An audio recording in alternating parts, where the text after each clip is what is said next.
Hi friends, welcome back to my channel Padma's kitchen. ಇವತ್ತು ನಾವು ಮಹಾರಾಷ್ಟ್ರ ಸ್ಟೈಲಲ್ಲಿ ಪತ್ರೊಡೆಯನ್ನು ಹೇಗೆ ಮಾಡ್ಕೊಳ್ಳೋದು ಅಂತ ನೋಡ್ಕೊಳ್ಳೋಣ. ತುಂಬ ಸರಳವಾಗಿ ಸುಲಭವಾಗಿ ಮಾಡ್ಕೊಳ್ಳೋಣ. ಇಲ್ಲಿ ನಾನು ಪತ್ರೊಡೆ ಎಲೆಯನ್ನು ತೊಗೊಂಡಿದ್ದೀನಿ, ಕೆಸುವಿನ ಎಲೆಯನ್ನು ತೊಗೊಂಡಿದ್ದೀನಿ. ಈ ರೀತಿ ಕಪ್ಪು ದಂಟಿರುವ ಎಲೆಯನ್ನು ತೆಗೆದುಕೊಳ್ಬೇಕು, ಅದರಿಂದ ಬಾಯಿ ತುರಿಕೆ ಬರೋದಿಲ್ಲ. ಈಗ ನಾನು ಇದರ ದಂಟನ್ನು ಕಟ್ ಮಾಡ್ಕೊಳ್ತಾ ಇದ್ದೀನಿ ಮತ್ತು ಅದರ ನಾರನ್ನು ಕೂಡ ಕಟ್ ಮಾಡ್ಕೊಳ್ತಾ ಇದ್ದೀನಿ.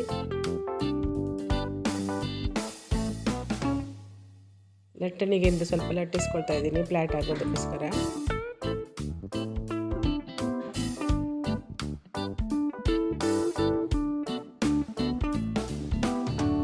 ಇದೇ ರೀತಿ ಎಲ್ಲ ಎಲೆಗಳನ್ನು ತಯಾರು ಮಾಡಿಕೊಳ್ತಾ ಇದ್ದೀನಿ. ಈಗ ನಾವು ಇಂಗ್ರೀಡಿಯೆಂಟ್ಸ್ ಏನೇನಂತ ನೋಡ್ಕೊಳ್ಳೋಣ. ಇಲ್ಲಿ ನಾನು 6 ರಿಂದ 7 ಟೇಬಲ್ ಸ್ಪೂನ್ ಕಡಲೆ ಹಿಟ್ಟನ್ನು ತಗೊಂಡಿದ್ದೀನಿ. ಎಳ್ಳು, ಗರಂ ಮಸಾಲ, ಹಳದಿ, ಅರಿಶಿನ ಪುಡಿ, ಖಾರದ ಪುಡಿ ಮತ್ತು 3 ಟೇಬಲ್ ಸ್ಪೂನ್ ಅಕ್ಕಿ ಹಿಟ್ಟನ್ನು ತೊಗೊಂಡಿದ್ದೀನಿ. ಒಂದು ಲಿಂಬೆಹಣ್ಣಿನ ಗಾತ್ರದ ಹುಣಸೆಹಣ್ಣನ್ನು ನೆನೆಸ್ಕೊಂಡು ಅದರ ಜೊತೆಗೇ ಬೆಲ್ಲವನ್ನು ನೆನೆಸ್ಕೊಂಡು ಅದರ ಜ್ಯೂಸ್ ತೊಗೊಂಡಿದ್ದೀನಿ. ಈಗ ಎಲ್ಲ ಡ್ರೈ ಇಂಗ್ರೀಡಿಯೆಂಟ್ಸನ್ನು ಮಿಕ್ಸ್ ಮಾಡ್ಕೊಳ್ಳೋಣ ಒಂದು ಸಲ. ಇಲ್ಲಿ ಎಳ್ಳನ್ನು ಸ್ವಲ್ಪ ಉಳಿಸ್ಕೊಂಡಿದ್ದೀನಿ. ರುಚಿಗೆ ತಕ್ಕಷ್ಟು ಉಪ್ಪನ್ನು ಹಾಕ್ತಾಯಿದ್ದೀನಿ. ಈಗ ಇದನ್ನೆಲ್ಲ ಒಂದು ಸಲ ಮಿಕ್ಸ್ ಮಾಡ್ಕೊಳ್ಳೋಣ. ಮತ್ತು ಹುಣಸೆಹಣ್ಣು ಬೆಲ್ಲದ ನೀರಿನಿಂದ ಇದರ ಪೇಸ್ಟನ್ನು ತಯಾರು ಮಾಡ್ಕೊಳ್ಳೋಣ.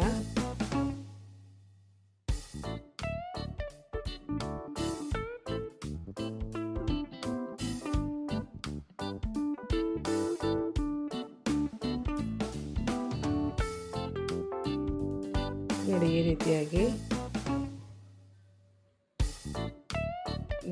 ತುಂಬಾ ದಪ್ಪನೂ ಇರಬಾರ್ದು, ತೆಳುವೂ ಇರಬಾರ್ದು. ಈ ರೀತಿ ಕನ್ಸಿಸ್ಟೆನ್ಸಿ ಇದ್ದರೆ ಸಾಕಾಗ್ತಿದ್ರೆ ನಾವೀಗ ಇದನ್ನು ಎಲೆಗಳಿಗೆ ಸ್ಪ್ರೆಡ್ ಮಾಡ್ಕೊಳ್ಳೋಣ. ಎಲೆಯನ್ನು ಉಲ್ಟಾ ಇಟ್ಟಿದ್ದೀನಿ, ಉಲ್ಟಾ ಎಲೆಗೆ ಸ್ಪ್ರೆಡ್ ಮಾಡ್ಕೊಳ್ಬೇಕು.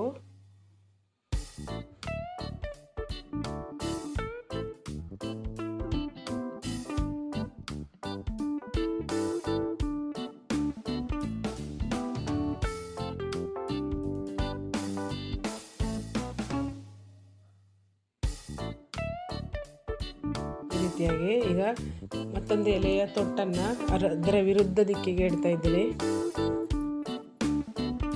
ಇದಕ್ಕೂ ಕೂಡ ನಾವು ಹಿಟ್ಟನ್ನು ಸ್ಪ್ರೆಡ್ ಮಾಡ್ಕೊಳ್ಳೋಣ.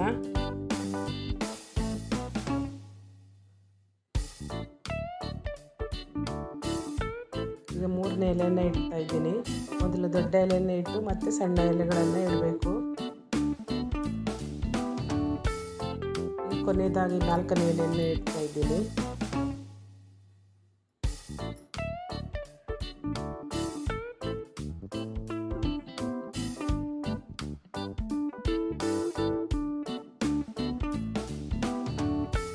ಈಗ 4 ಸೈಡನ್ನು ನಾವು ಫೋಲ್ಡ್ ಮಾಡ್ಕೊಳ್ಳೋಣ.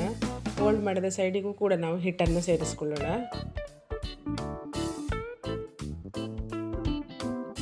ಈ ರೀತಿಯಾಗಿ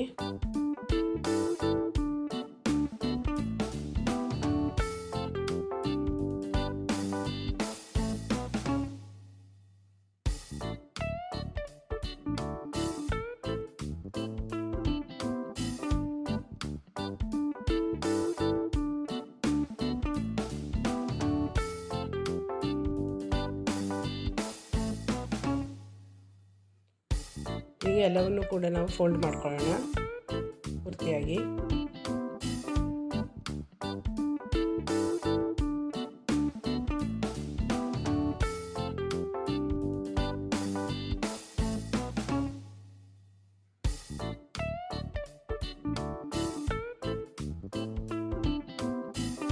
ನೋಡಿ, ರೀತಿ ಇದು ತುಂಬ ದೊಡ್ಡದೇ ರೋಲ್ ಆಗಿದೆ. ಇದನ್ನು ನಾನು ಕಟ್ ಮಾಡ್ಕೊಳ್ತಾ ಇದ್ದೀನಿ.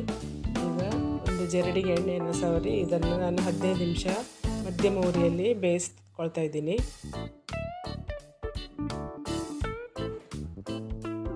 ಮುಚ್ಚಳ ಮುಚ್ತಾ ಇದ್ದೀನಿ.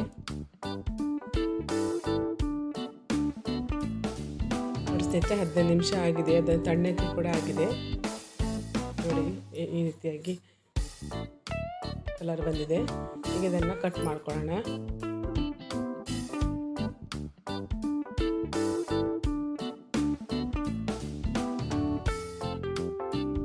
ಒಂದು ಅರ್ಧ ಇಂಚಿನಷ್ಟು ಕಟ್ ಮಾಡಿದರೆ ಸಾಕಾಗ್ತದೆ.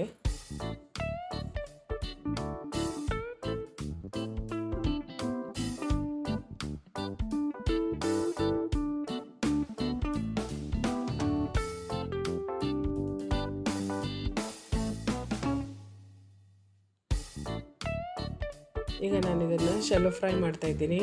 ಡೀಪ್ ಫ್ರೈ ಕೂಡ ಮಾಡ್ಕೊಳ್ಬೋದು.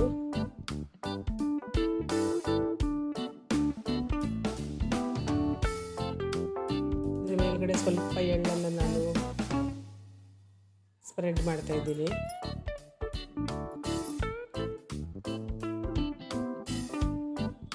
ಎರಡು ಮೂರು ನಿಮಿಷದ ನಂತರ ಅದನ್ನು ಮುಗಿಸ್ತಾ ಇದ್ದೀನಿ.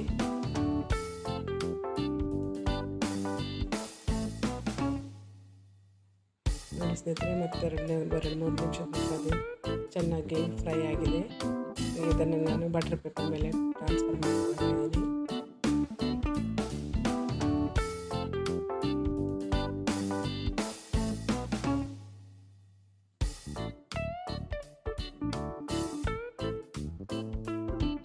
ಉಳಿದವನ್ನು ಕೂಡ ಅದೇ ರೀತಿಯಾಗಿ ನಾವು ಫ್ರೈ ಮಾಡ್ಕೊಳ್ಳೋಣ.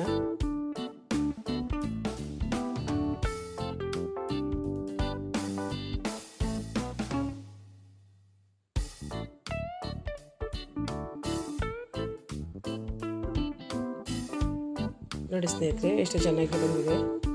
ನೋಡಿದ್ರಲ್ಲ ಸ್ನೇಹಿತರೆ, ಇವತ್ತಿನ ನನ್ನ ರೆಸಿಪಿಯನ್ನು ನಿಮಗೆ ಇಷ್ಟ ಆಗಿದ್ದರೆ ಲೈಕ್ ಮಾಡಿ, ಶೇರ್ ಮಾಡಿ, ಮತ್ತು ಚಾನಲ್ಗೆ ಹೊಸಬರಾಗಿದ್ದರೆ ಸಬ್ಸ್ಕ್ರೈಬ್ ಮಾಡಿ. Thanks for watching.